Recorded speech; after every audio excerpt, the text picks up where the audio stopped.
Hello, welcome back. Hope everything is fine with you. The effects and side effects of sadhana. People think that when you pursue meditation, you start to look like a star, like the sun. Your skin glows up, your hair become healthier, you shed some extra pounds, and you suddenly look charming and beautiful. No, that's not true. It's just the camera. Huh? In reality, my face, my skin has actually deteriorated. My hair has lost its volume, and still, it is not a reason to worry. You know, I'm having these really fine hair on my skin here and here. And you know why it occurred? Because of a spiritual phenomenon. So we have Ida and Pingla, mm, two nadis in our spine, in our energetic body. Now, one is masculine and the other is feminine, and they make this motion like a double helix of DNA strand. They make this motion and they rise upwards. When the inner union of masculine and feminine completes,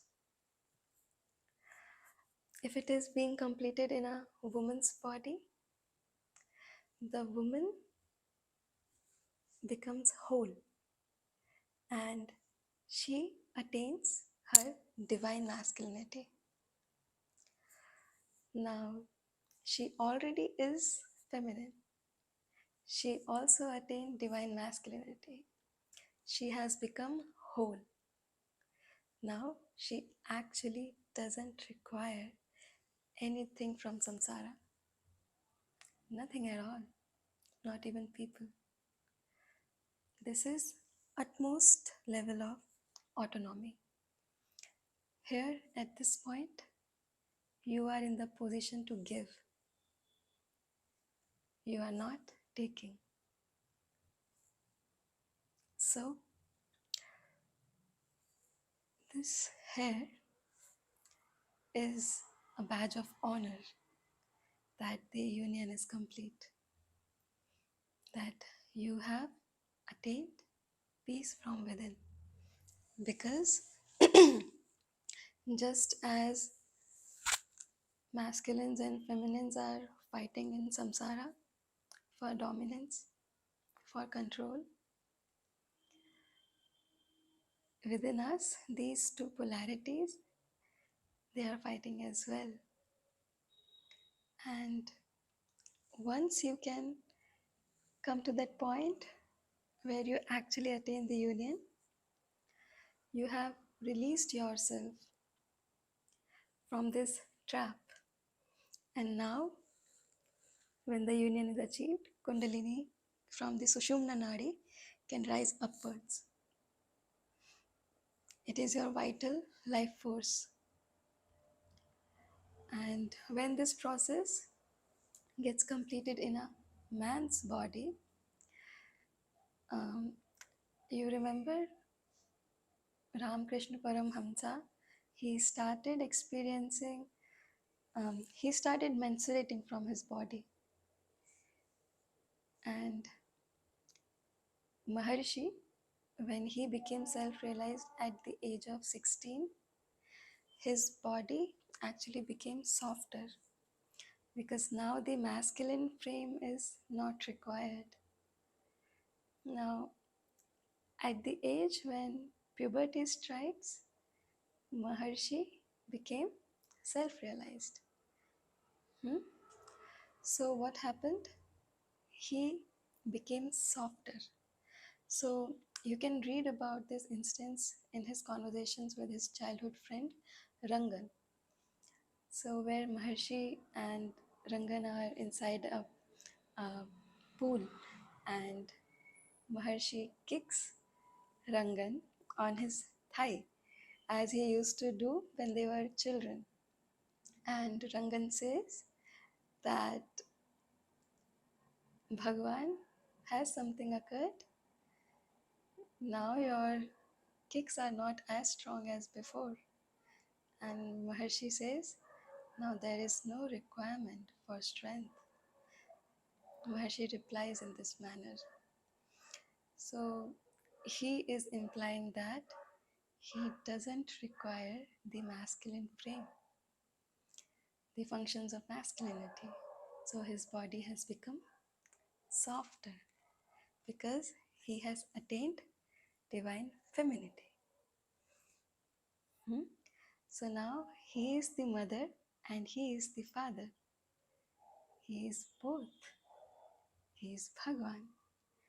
But because I am not self realized, I am just a sadhaka, but few of the processes have completed.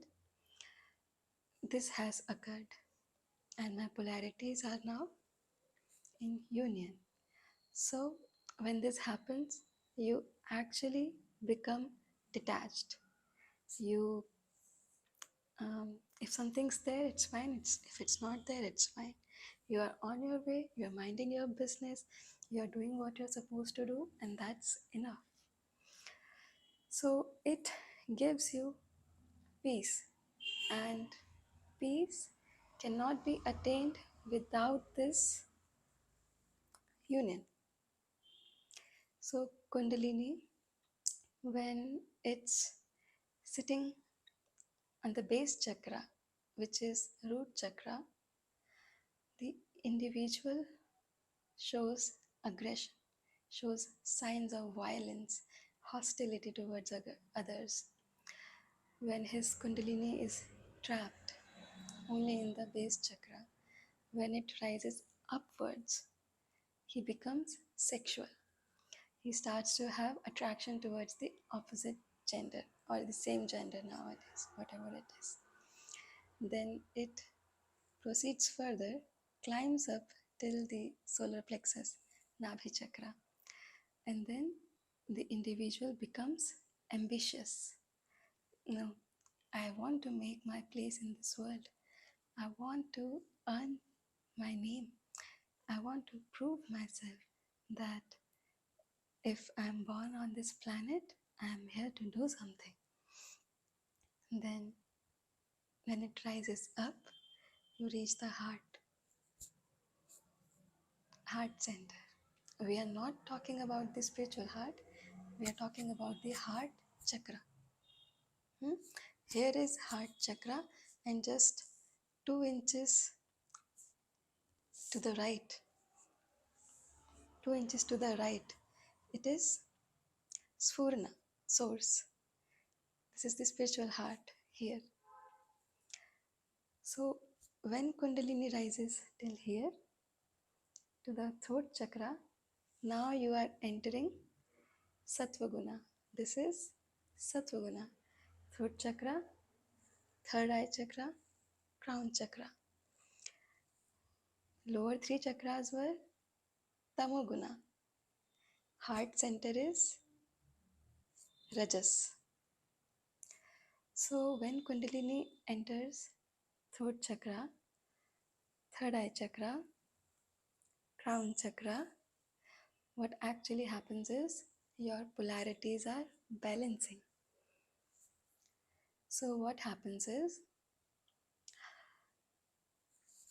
when Kundalini arrives here in your brain, so the tendency of your brain to repeat signaling information between those particular neural circuits that were in functioning before, it reduces. That tendency slowly gets removed. Now, your mind cannot function the way it was functioning before. What was happening before? Before this union, mind was running after sense objects, after people, after places, after things, after dreams, after desires. And now that the union has been achieved, what's happening? Memories are removed from your system. So, the effect of sadhana is that you start to live in the present. And you must have heard this a lot of times. Be in the present, live in the present moment. Why are you thinking about the past? Why are you always thinking about the future, etc., etc.? But you are thinking about the past because your mind is wired that way currently. You are thinking about the future because mind is used to running towards future. But when Kundalini enters this portion, its force is too powerful that it suppresses everything. So, what happens is your memories are pushed out of your system. So, such an individual will have difficulty in remembering incidents of the past. They will have a difficulty in planning for the future, for the long term. They can only plan for the next 5 to 6 months. They cannot even think or desire to have plans for the future. So, the ascended masters who are telling you to be in the present, they are actually telling you that there is a process when your life force rises upwards and reaches this point, it actually suppresses your overthinking mind. And thus, the mind has to calm down because mind actually needs disciplining. Mind needs to be bullied into submission. Mind is ego. Mind, ego needs to be suppressed, and you won't be able to suppress it by your own. Because when you are in the throes of emotion, just imagine yourself being angry. How capable are you of suppressing that anger? It, it cannot happen on its own unless you have practiced it for a long time. So, this Kundalini, when it rises upwards, it actually suppresses all of your mental processes. And then what happens? You become calm and peaceful. So, now, if you want to experience this upward movement of Kundalini and you want to suppress your overthinking mind forever, you want to be in the present, you want to focus on what you're doing, you want to mind your own business, then you must pursue self inquiry. Because via self inquiry, you will arrive at your own self. And what happens when you arrive at your own self? This Purna, which is the gateway to the source,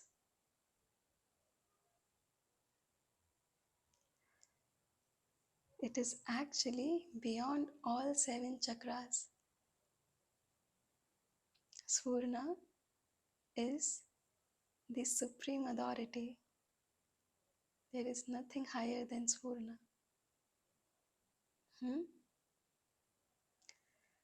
So, when you are practicing self inquiry, you are actually teaching your mind an advanced sadhana. So, this sadhana is from here till here.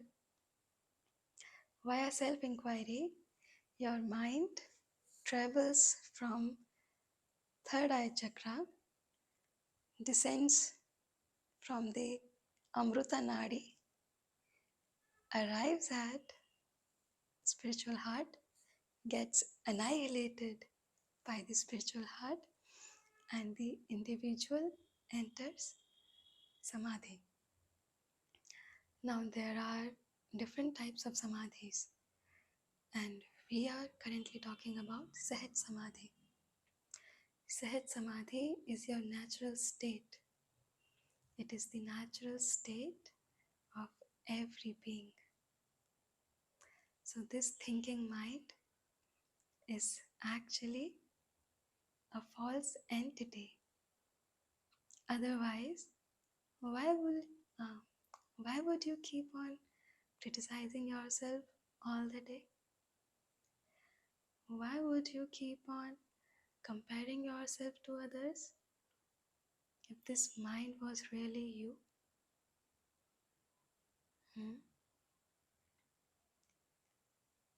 this mind has come out of the source.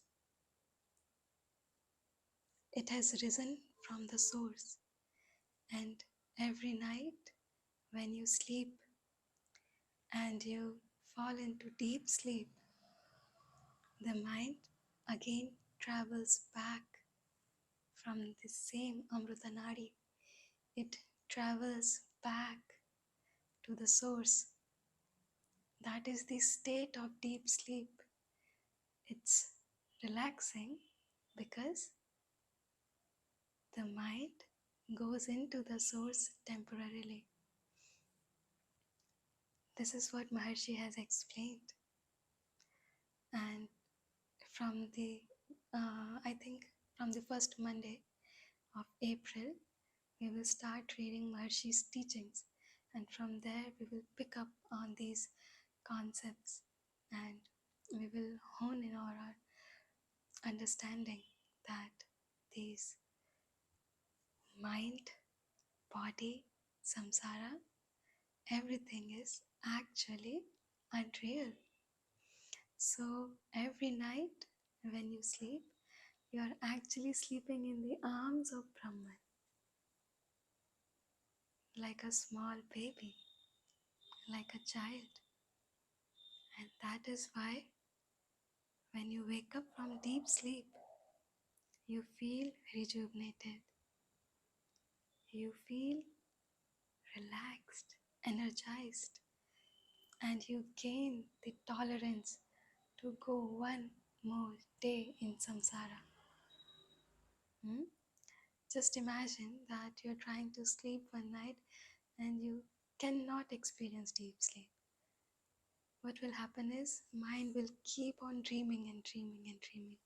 And in the morning you will be even more tired because in the waking state and in the dreaming state, mind is actually spending energy. So, effect of self-inquiry is that you start to live in your real nature. You come out of this trap of mind and you realize that thoughtless state is your real nature. Currently, we are addicted to thinking. Why do we think so much? Because we like it. We like this fantasy of the future and this trauma of the past. We like it. So we keep on thinking about it. But when you experience a pain, a kind of pain which cannot be healed easily, where the only medicine is Bhagavan, where apart from self-inquiry, nothing can soothe you. Then you come at the stage where you experience Swarna and this union, and you become whole within yourself. Because until unless you become whole within yourself, you'll always keep on expecting something from others, whether emotionally or in terms of objects and facilities or luxuries, or advices. You'll keep on seeking advices from others. Why? Because you don't have it within you. And how can you cultivate it within you?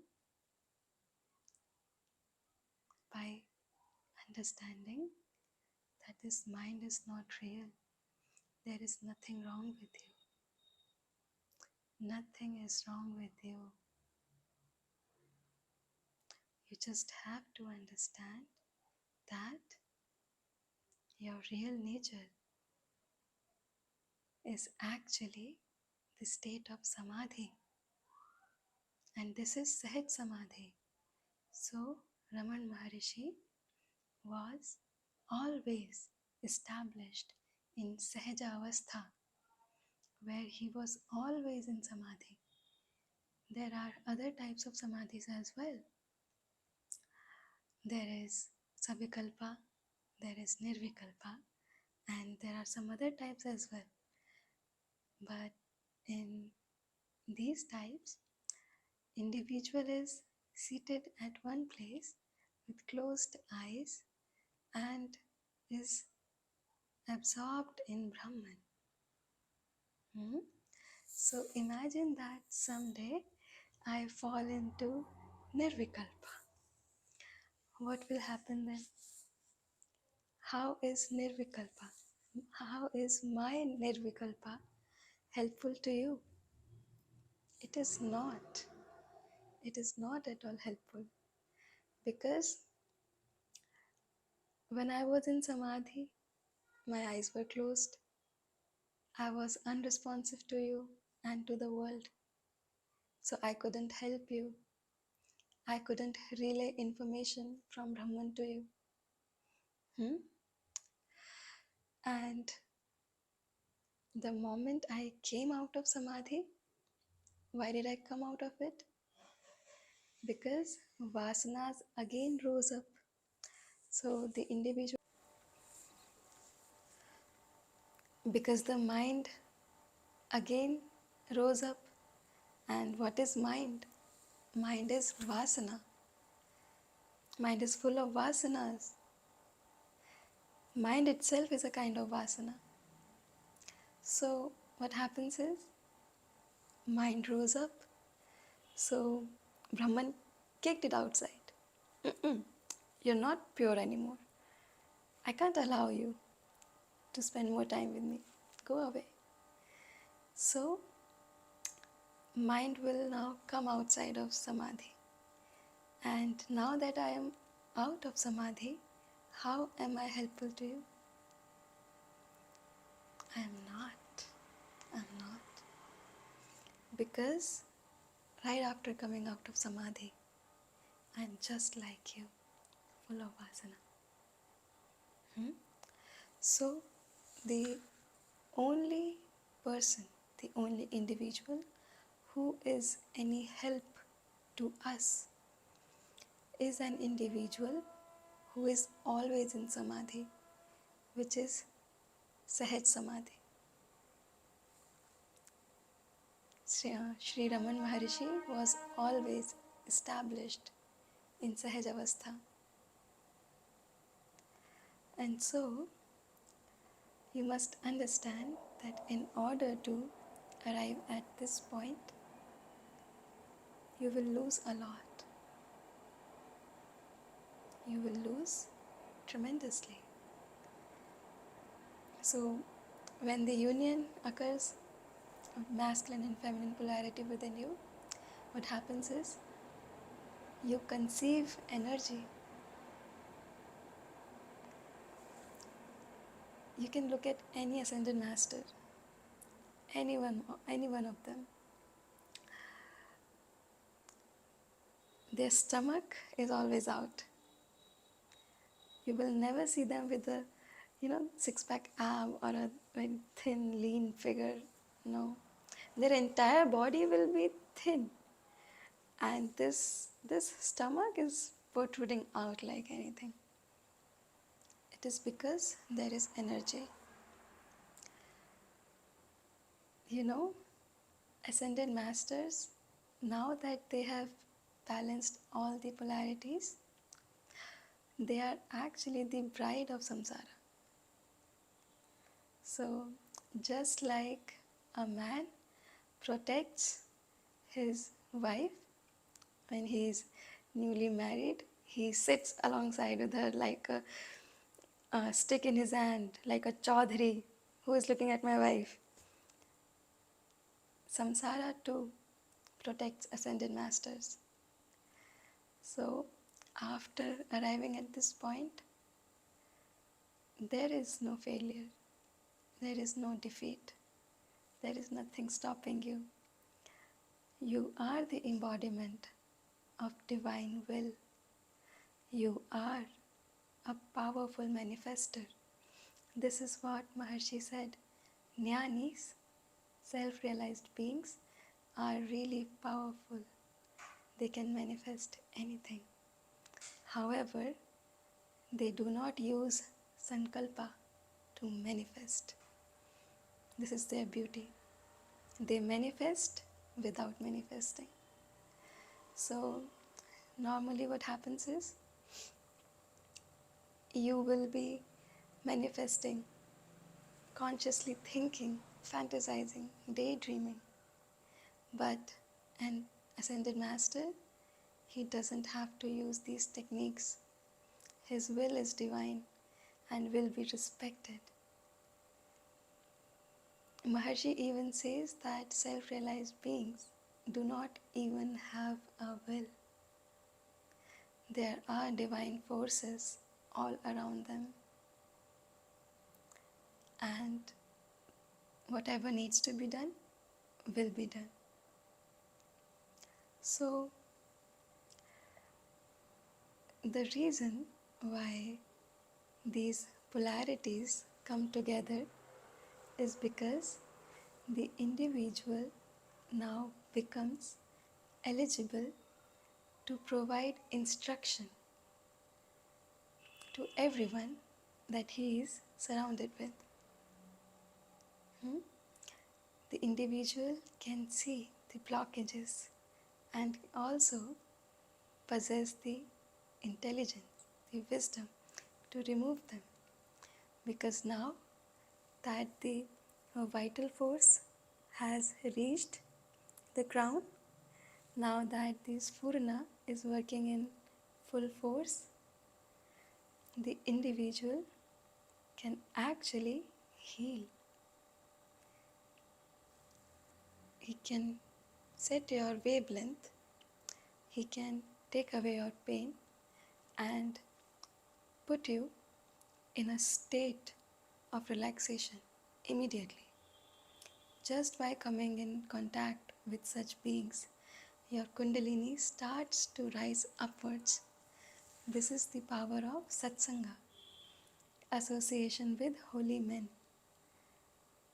You can read about this. Just search association with holy men as taught by Raman Maharishi. Bhagavan has said few lines about this. So, if you think that you are going to attain some physical benefits from self-inquiry, it's not true. That's not going to happen.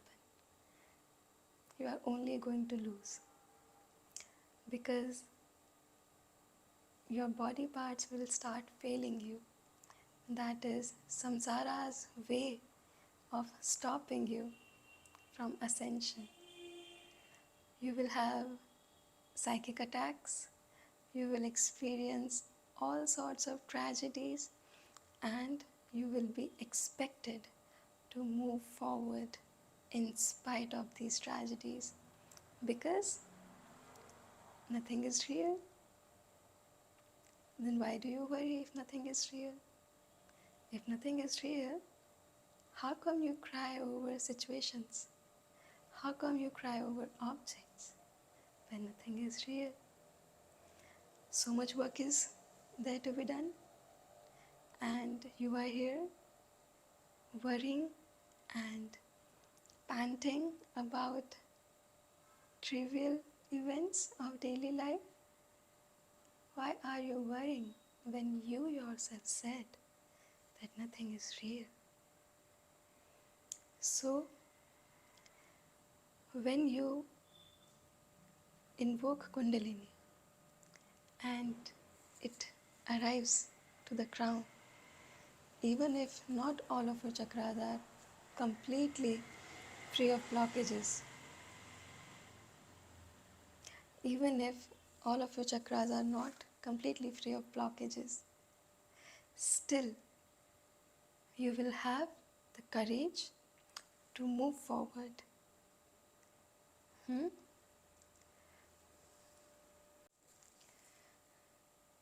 During my stay at Tiruvannamalai, I suffered from many infections because I wasn't eating properly, I wasn't sleeping properly, I was just like a sannyasi crying for help to Bhagwan, crying for the universe to intervene in my case. What are you doing? Why can you not help me? Why can you not allow me to become free? Actually free. Freedom doesn't mean having your own house while you are emotionally dependent upon other human beings. What kind of a freedom is that? Is it not an illusion? Real freedom is to be free from emotional bondages, to be free to do whatever you are meant to do, when nothing can stop you from experiencing the bliss of Sphurana, when no event, no situation, and no stress occurring in samsara has any effect on you, and you continue to experience Sphurana, that is freedom. That is real freedom. And one step ahead of it is the moksha, where the individual realizes and sees for himself that the body is unreal while he is in the state of samadhi. So, women, I'm saying these words to you right now, the words that are about to come out of my mouth. It is not necessary to protect physical beauty. Meditate, pursue sadhana. Let your face deteriorate, let your hair fall. It's okay. You know why? Because you must control your emotions, your emotional cycles, the hormonal imbalances. It must come under your control. Otherwise, what will happen is the child is going to be in your womb for 9 months, and every month you will go into a frenzy. You will become moody,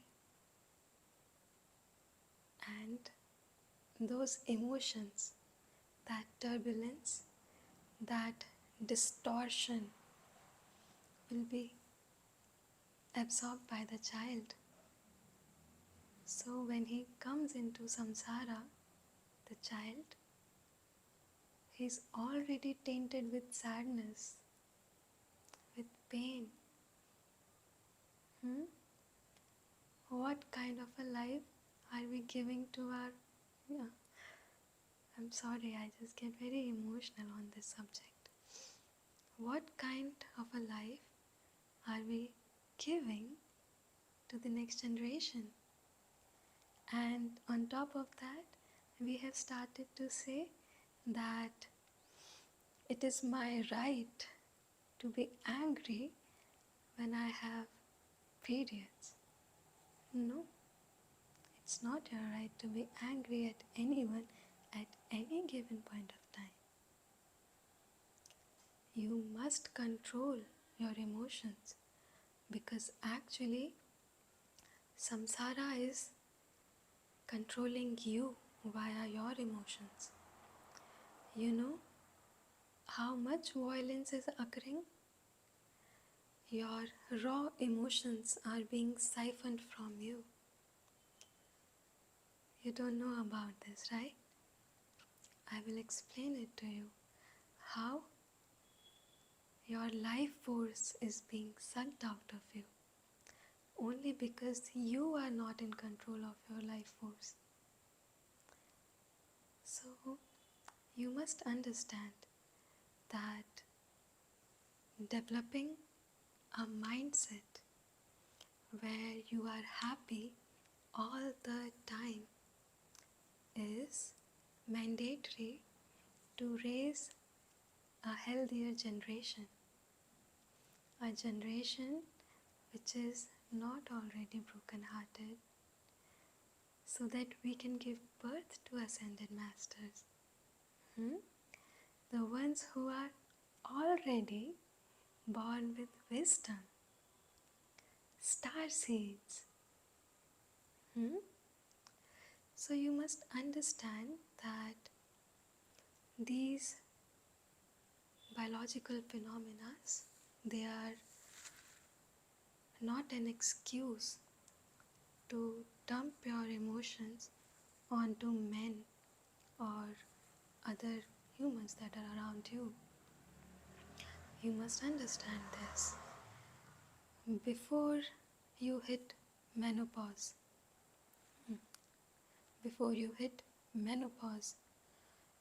your entire emotional system must be in your control. You have 50 years, you have 45 years to control your emotions. You can do it if you pursue sadhana. You can do it if you experience a dispassion towards samsara. If you understand that there is nothing to be taken from samsara, you will understand that your mind should function in such a way that not even a single negative emotion arises. That is real freedom. It's not freedom that someone criticized you and you started to feel bad. That's slavery. Real freedom is, so you're here to criticize me. All right. I see your hand and I raise it by 2. So, this portion is actually for women. We must control all of our systems.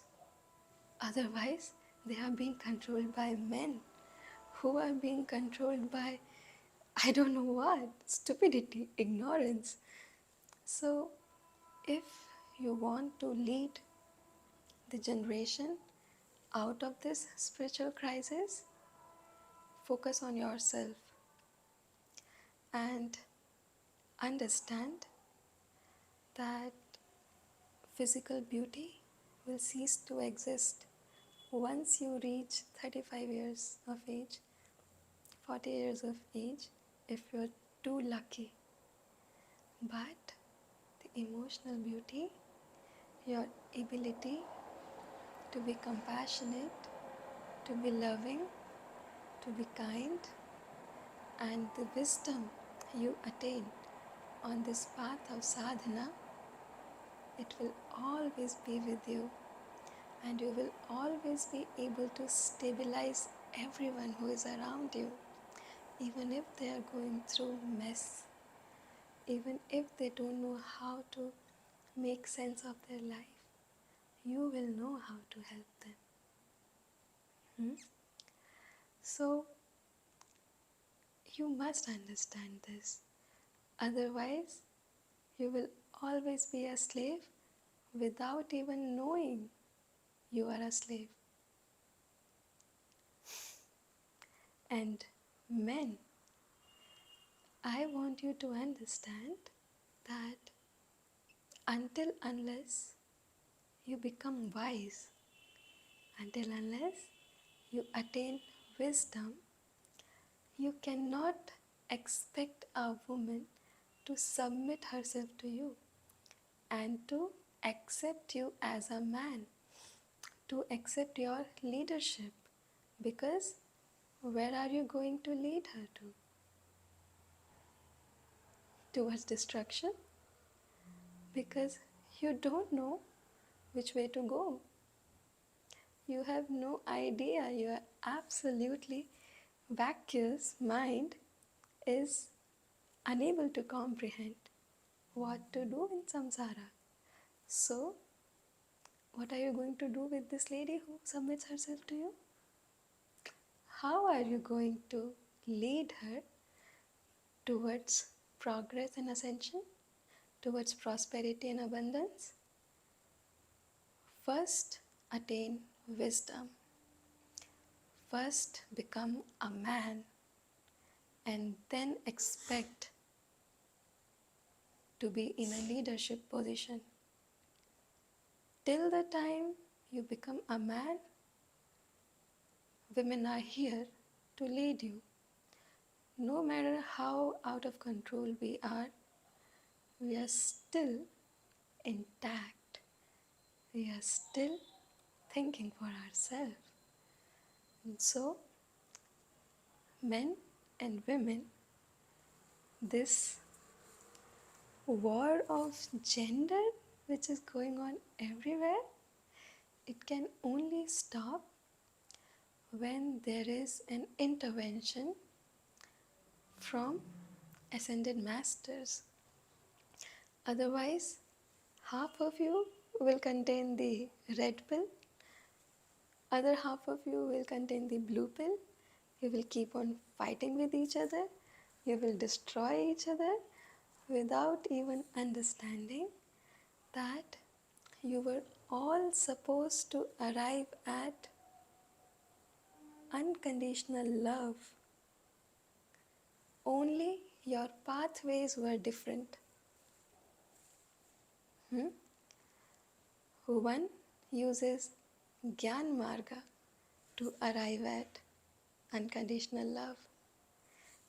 Other one uses Bhakti Marga to arrive at unconditional love. What is unconditional love? It is the natural state of being. Unconditional love is the flow of your natural being, where you are connected with the entire existence. If that's not what you're supposed to be doing while on this planet, then what else are you supposed to do? Run around in the streets? As if you are homeless? As if you have no guidance? To avoid guidance and then to tell yourself, it's fine, it's cool that I am living this way because there is no one to guide me, there is no one to teach me. It's fine if I'm living this kind of a lifestyle. Who are you lying to?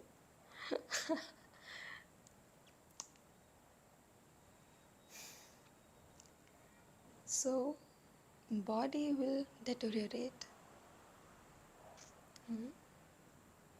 no matter if you pursue sadhana or not, it is better, 100 times better, to pursue sadhana and to find out who you are, so that you stop running after samsara in order to take something from samsara. Because when you are trying to take, you are only a beggar. You are not a king. You are not a queen. You are a king. You are a queen only when you are in the position to give. And what else is needed to be given if not love? If love is not wisdom, what else is wisdom?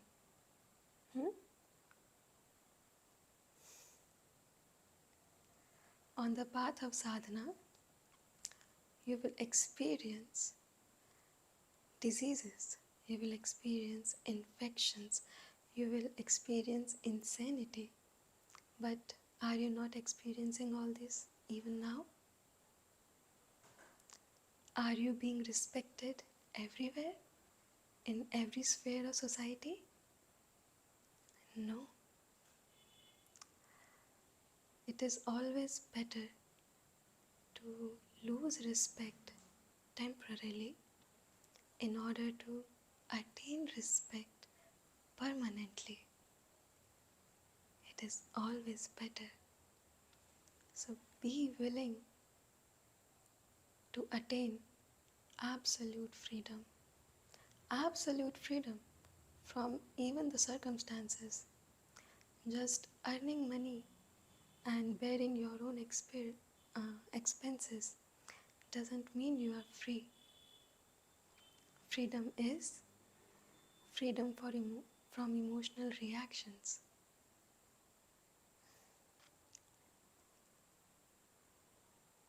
I hope you will understand the place I'm coming from. I hope you will understand my heart. And from the next video onwards, I will be posting the video around 10:30 p.m. from somewhere between 10 to 11 at night. And I'm really sorry there are many disturbances in the video because there were a lot of noises around. From the next video, I will try my best to record video at the time where there is not so much noise pollution. And I'm going now. I'm really tired and I'll see you on Friday. Take care.